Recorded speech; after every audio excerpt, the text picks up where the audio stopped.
Assalamualaikum warahmatullahi wabarakatuh. Minasan, shibaraku buri desu ne. O genki desu ka? Genki ni shugoshiru you ni inotte imasu. Hai, kembali lagi dengan Otma Akademia. Kita akan belajar bahasa Jepang lagi. Hari ini aku mau bilang ini adalah buku. Itu adalah tas. Pak Ueno? Kenapa Pak Ueno ada di situ? Ya, sudahlah. Kita lanjut ke materinya. Hai, kita untuk menyebut ini, itu, dan bagaimana cara tanyanya, kita menyebut bahasa Jepang itu namanya kosoado. Ini adalah huruf depan dari kata-kata untuk menunjukkan letak tersebut. Ini, itu, dekat, atau itu, jauh. Jadi, nanti akan banyak variasinya. Yang penting prinsipnya adalah ini. Ko itu berarti dekat dengan yang bicara. So itu dekat dengan lawan bicara. A itu jauh dari si pembicara dan lawan bicara. Jadi yang jauh gitu ya. Do itu untuk menanyakan ini, itu, atau dekat. Yuk langsung kita berikan 4 macam dulu. Jadi ada lebih dari 4, tapi kita 4 dulu untuk memahami maknanya. Yang pertama dan kedua itu sama, untuk menunjuk barang. Yang ketiga untuk menunjuk letak posisi. Di sini, di situ, di sana. Lalu untuk menunjuk arah atau orang. Ada di sebelah sini, di sebelah situ, di sebelah sana. Begitu ya. Baik, yang pertama adalah kore, sore, are, dore. Begitu ya. Jadi kore, sore, are, dore. Kore itu untuk menunjuk ini. Jadi kita nggak nyebut barangnya, cuman nunjuk aja. Kore. Nunjuk tas katakanlah. Jadi kore. Kita nunjukin barangnya ke lawan bicara kita. Kore. Kore. Baik. Lalu sore. Dekat dengan lawan bicara. Jadi ada dua pihak ya. Pihak yang bicara dengan lawan bicara. Nah, jadi patokan itu orang yang ngomong, yang bicara. Jadi kore itu dekat yang bicara, barangnya yang ditunjuk. Sore itu barangnya dekat dengan yang lawan bicara. Kalau are itu barangnya berada di tempat yang jauh dari pembicara dan lawan bicara. Untuk menanyakan itu dore. Dore desu ka? Kore desu. Dore desu ka? Are desu. Seperti itu ya. Berikutnya, untuk menunjukkan barang ada kono, sono, ano, dan dono. Kono itu tadi dekat dengan pembicara, dekat yang bicara. Sono itu dekat lawan bicara. Ano itu tapi jauh dari yang bicara dan lawan bicaranya. Dono itu untuk menanyakan, sama ya. Tetapi untuk kono, sono, ano, dono ini, setelah kata ini itu harus disertai kata bendanya. Ini tas. Tas ini maksudnya.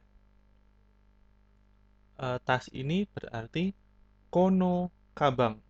Kono dulu. Tas ini. Watashi no kabang wa, maaf. Anata no kabang wa dono kabang desu ka? Lawan bicaranya menjawab, kono kabang desu. Kalau dore bisa langsung, anata no kabang wa dore desu ka? Kore desu. Begitu ya. Jadi yang ko, so, ado udah mulai kelihatan ya polanya. Ada penambahan re atau no atau ada yang lain, itu bisa disesuaikan dengan artinya. Baik, ini yang untuk menunjuk barang. Berikutnya untuk menunjuk letak posisi. Ada koko, soko, asoko, dan doko. Koko itu di sini, dekat pembicara, dekat yang bicara. Soko itu di situ. Situ itu maksudnya di dekat lawan bicara. Asoko di sana, jauh dari yang bicara atau lawan bicara. Udah kelihatan ya kalau dari sini. Sini, situ, sana. Nah, doko di mana? Ima doko desu ka? Koko desu yo. Sekarang di mana? Di sini loh. Seperti itu. Atau mungkin nama tempatnya. Doko desu ka? Restoran desu yo. Kamu di mana? Di restoran. Begitu ya. Tadi koko, soko, asoko, dan doko. Begitu. Untuk letak sini, situ, sana. Berikutnya adalah kochira, sochira, achira, dan dochira untuk menunjuk arah. Kalau menunjuk arah berarti kochira, sebelah sini.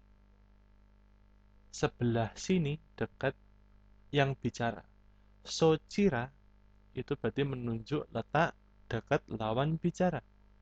Achira berarti jauh dari si pembicara atau yang bicara dan lawan bicara, jauh dari keduanya. Dochira yang sebelah mana? Begitu. Kok menunjuk orang juga?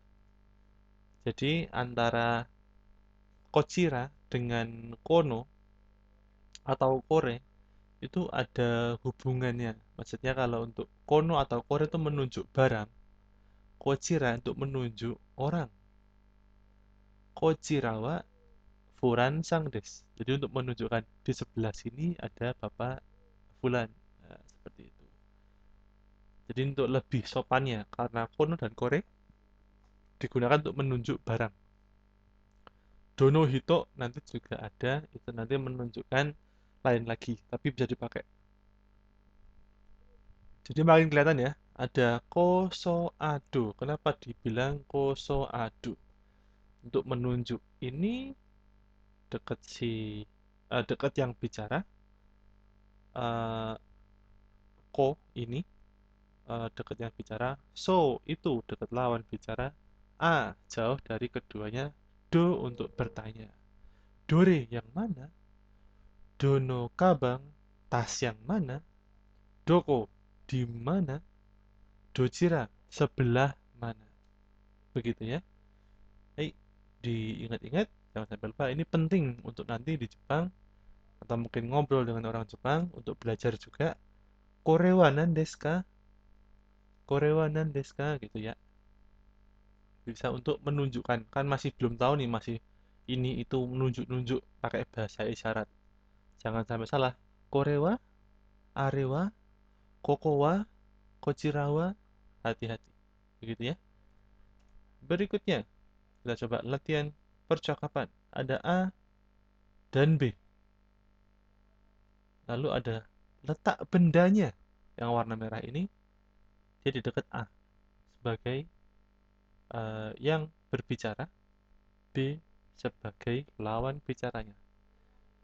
Bendanya di situ, si A bilang ini karena dekat si A, yaitu kore atau kono, menunjuk ya, menunjuk barang. Bisa kore, ini, cuma nunjuk aja tanpa nyebutin spesifik apa ini itu apa. Kalau kono, kita kasih bendanya. Kono kutsu, sepatu ini. Kono ringo, apel ini. Seperti itu ya. Jadi si A bilang itu adalah kore, kore, kono boleh juga. Ini, begitu ya. Berikutnya, ada A dan B lagi. Bendanya sekarang di B. Si A tetap yang bicara, B sebagai lawan bicara. Bendanya di B berarti si A bilangnya itu dekat lawan bicara. Lalu disebutnya sore atau sono. Sorewa ambil nunjuk. Berarti menunjuk di area dekat lawan bicara. sono harus nyebutin bendanya juga. Jadi jangan sampai keliru. So untuk dekat lawan bicara. Nunjuk ya, ini masih nunjuk benda di mana posisi bendanya. Berikutnya, si A bilang sore.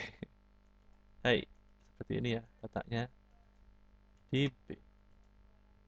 Lalu ada A dan B lagi, tapi bendanya jauh dari A dan B.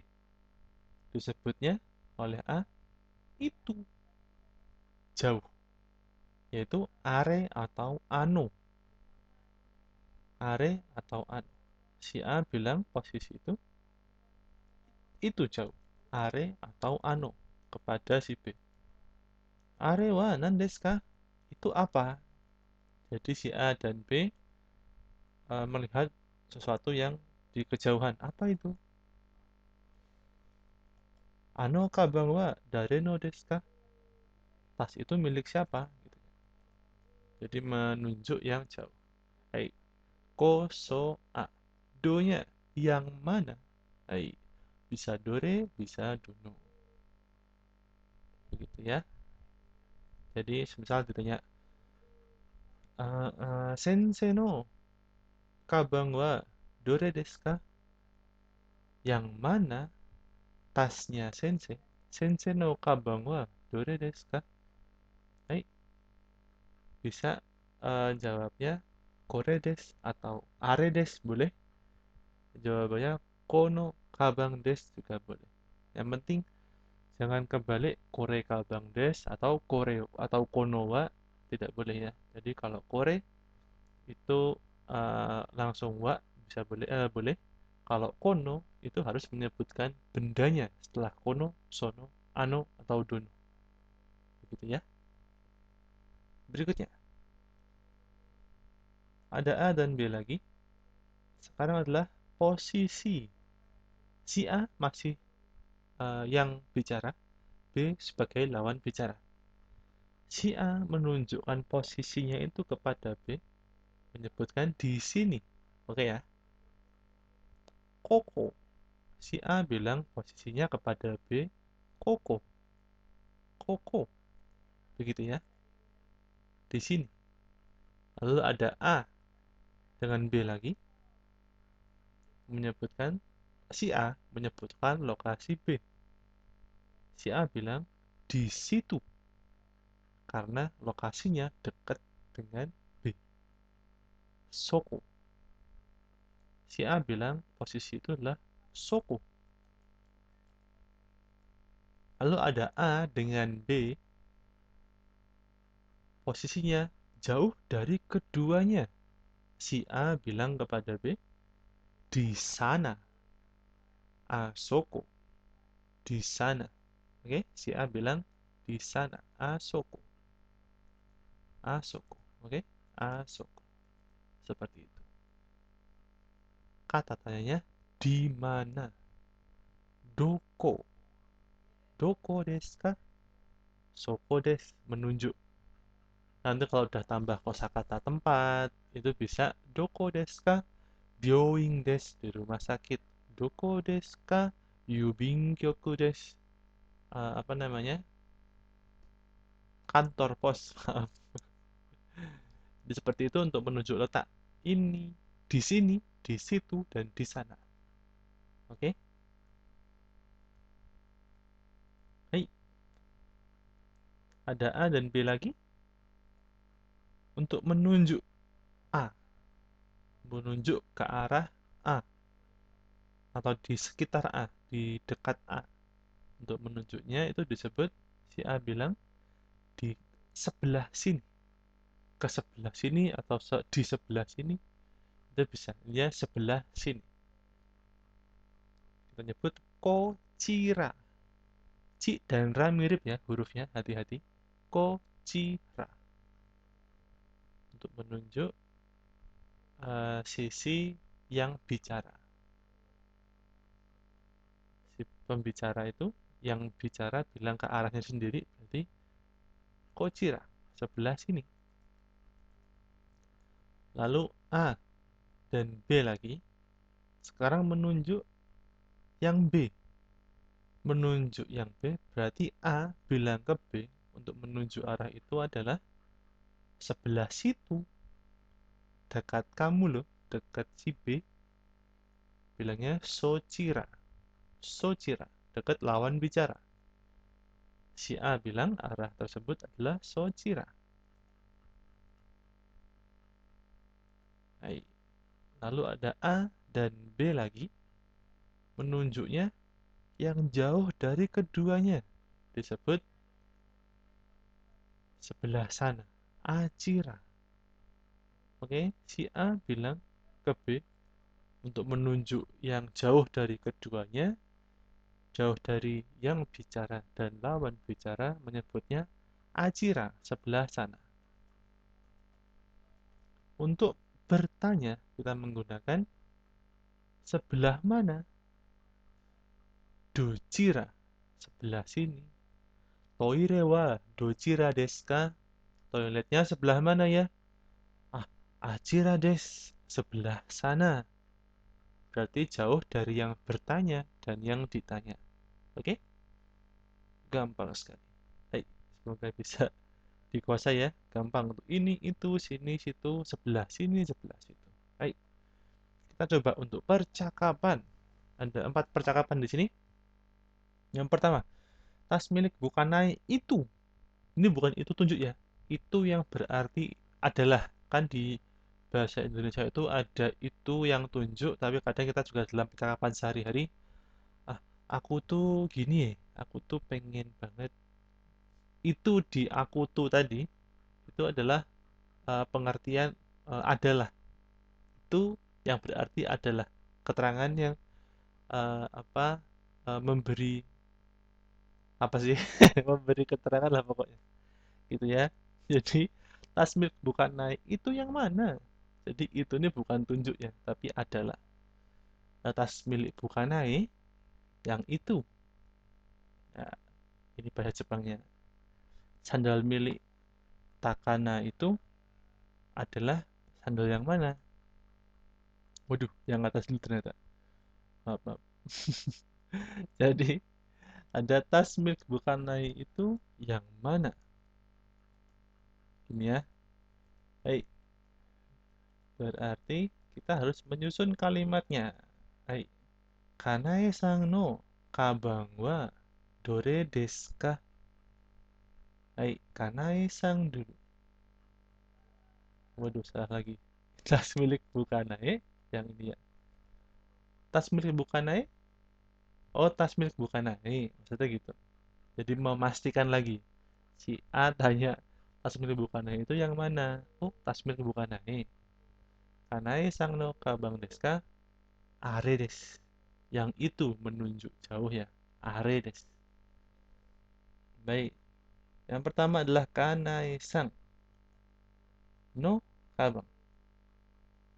Jadi ada ini ya. Nanti kita pelajari bagian milik pakai partikel no.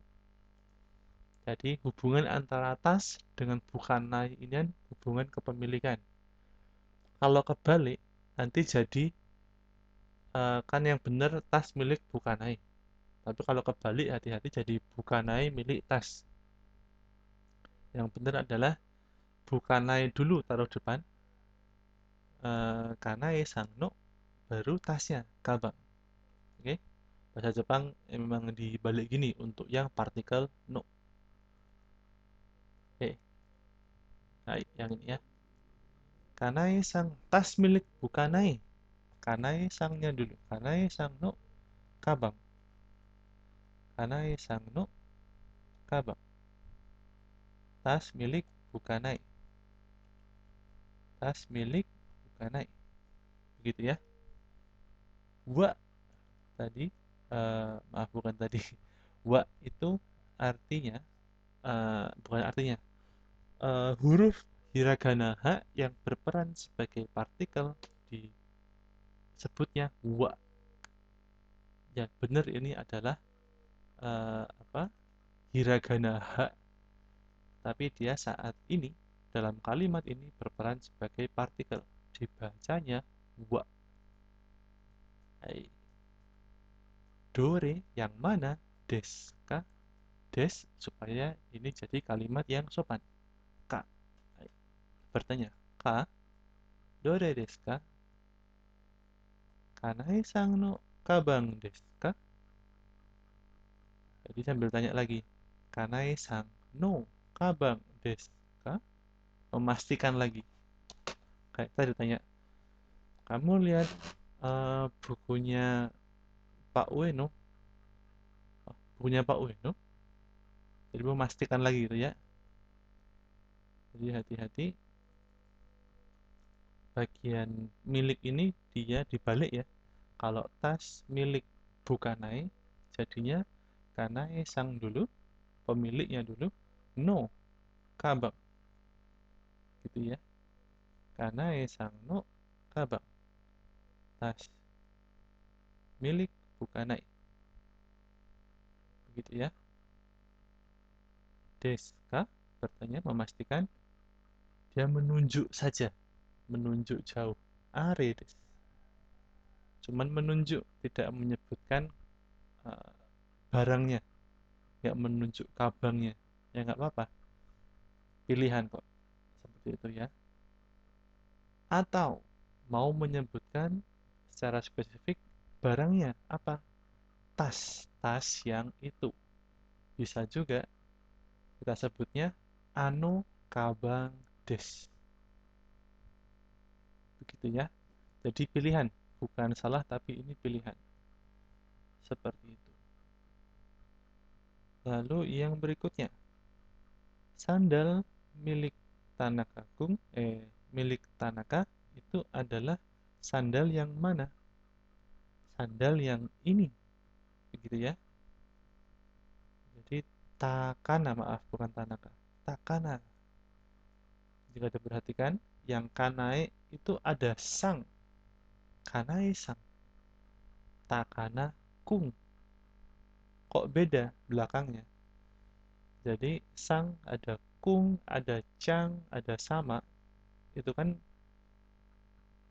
yang kita sematkan pada nama untuk memanggil orang, memanggil nama orang.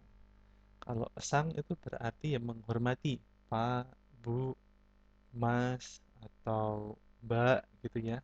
Tuan, Nyonya itu sang. Kalau sama itu tinggi lagi. Ya mungkin ya tadi ya, Tuan, Nyonya tadi sama. Tapi kalau kung itu untuk laki-laki. Orang, bukan orang, teman sepantaran. Mungkin ada adik laki-laki itu kung boleh. Dia sifatnya kayak apa ya? Laki-laki lah, gentle, lebih ke maskulin. Lalu untuk cang, cang itu untuk kebanyakan perempuan. Kalau cang disematkan ke laki-laki berarti bisa mungkin diartikan menyepelekan siapa ya? Siapa nama laki-laki? Satoshi ya, Satoshi Chang. Jadi lebih ke apa ya, kayak godain Satoshi Chang tuh deska.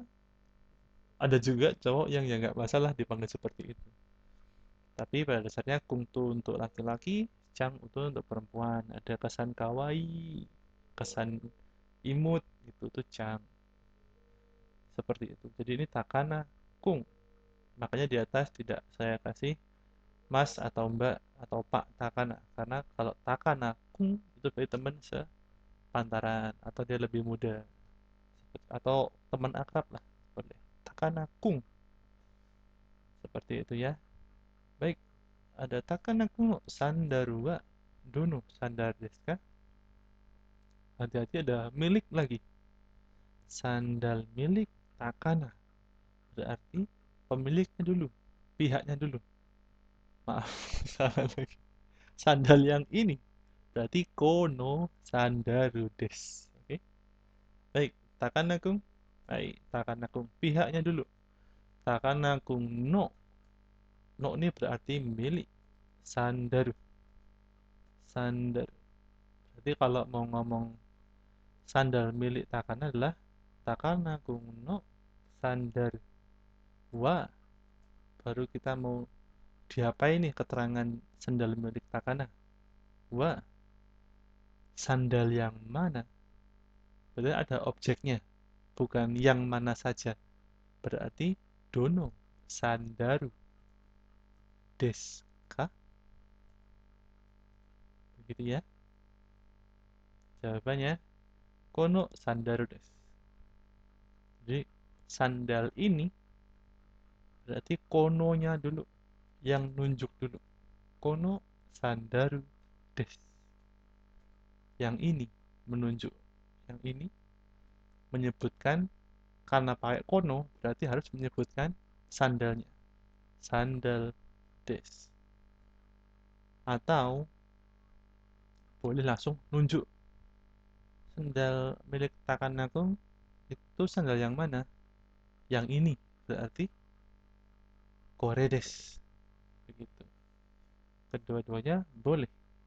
Yang perlu diperhatikan, mana yang bisa langsung dapat partikel atau des, mana yang harus disematkan objeknya, spesifik. Apa? Kono, dono. Itu pakai, harus ada spesifik karena no, kono, dan dono. Kalau kore, dore itu nggak usah ngasih apa ya, nama barangnya nggak masalah. Karena memang sifatnya seperti itu. Seperti itu. Kita lanjut ke permisi. Toilet di mana ya? Ya, di sana. Sumimasen. Toire wa doko desu ka? Asoko desu. Ya, asoko desu. Baik. Permisi. Sumimasen. Sumimasen itu bisa dipakai untuk maaf, bisa juga pakai untuk permisi. Sama kayak kita ya, maaf juga. Kayak mau lewat, maaf, mau lewat juga boleh. Permisi juga boleh, sama ya. Berarti sumimasen. Sumimasen. Toire. Toire wa. Karena mau diapain nih, dekat toilet. Doko desu ka? Oh, mau ditanya posisinya. Toire wa doko desu ka? Di mana ya? Tanya ke orang. Orangnya bilang, asoko desu. Asoko desu. Asoko desu. Gitu ya. Asoko desu. Menunjuk letak atau lokasinya. Gampang ya. Sumimasen. Permisi. Toiletnya di mana? Doko desu ka? Ya. Asoko desu. Di sana desu. Berikutnya. Maaf, kantor pos itu ke arah mana ya? Ke arah sana. Oke. Sumimasen. Yubin kyoku wa dojira desu ka? Ke arah sana. Achira desu. Itu ya. Kembali. Sumimasen. Maaf. Yubin kyoku. Kantor pos. Kantor pos itu bukan nunjuk ya. Itu yang berarti adalah kantor pos itu dojira, ke arah mana? Deska, tanya. Dojira deska, nunjuk aja si B. Ajira des, ke arah sana atau ke sebelah sana. Di sebelah sana. Seperti itu. Begitu dari percakapan ya tadi. Ada ko, so, ado. Banyak sekali kita belajar hari ini. Minasang, otsukare sama desta. Terima kasih sudah berlelah-lelah belajar bersama kami. Semoga hari ini menyenangkan. Minasang, kokomade yoku dekimashita. Sudah belajar banyak sekali ya. Jangan lupa 3 prinsip belajar kita, yaitu yoshu, mencoba untuk belajar secara mandiri, dipahami dengan kemampuan sendiri. Kalau bingung besok saat pelajaran tanya ke sensei. Lalu renshu, dilatih terus, tidak hanya di buku tapi juga kita coba ucapkan. Renshu, latihan. Fukushu, diulang-ulang. Baik, seperti itu. Di kolom, bukan kolom, ya kolom ya, kolom deskripsi ada banyak informasi, ada tips, ada link, juga ada alamat email yang bisa teman-teman chat, kirim email maksudnya, untuk tanya-tanya mengenai informasi pelatihan. Jadi silahkan tonton terus video-video dari kami. Semoga bermanfaat. Terima kasih untuk antusiasmenya. Eh, Cukup sekian dulu. Terima kasih. Besok mana ya?